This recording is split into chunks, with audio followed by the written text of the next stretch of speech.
تبارك الذي نزل الفرقان على عبده ليكون للعالمين نذيرا۔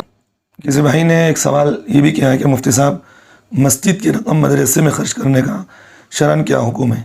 دیکھیں بھائی، اصولی طور پر ایک بات یہی ہے، مسجد کی رقم مدرسے میں خرچ کرنا جائز نہیں، کیونکہ دونوں کا الگ الگ مصرف ہوتا ہے۔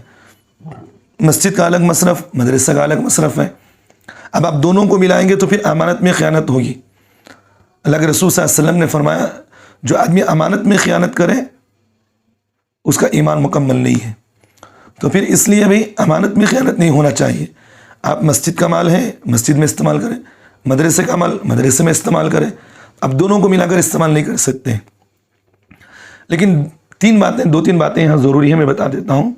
پہلی بات یہ ہے کہ اگر آپ نے مسجد کے نام پر چندہ کیا، اب دینے والوں کو اس بات کی صراحت معلوم ہے کہ بھئی یہ چندہ جو ہے مسجد کے ساتھ ساتھ مدرسے میں بھی استعمال ہوتا ہے، تو پھر آپ اس پیسے کو مدرسے میں استعمال کر سکتے ہیں۔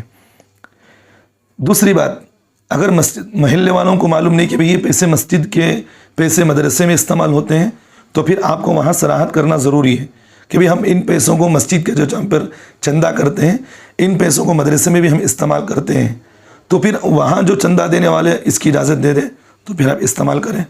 دو باتیں۔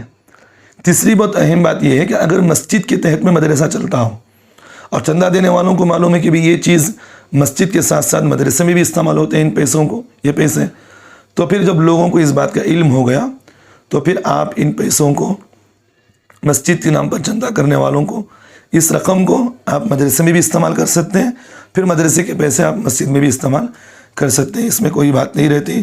اور مزید چیزیں اگر کوئی اس طرح کی ہوں تو آپ محلے کے علماء سے آپ اس مسئلے کو پوچھ کر عمل کریں۔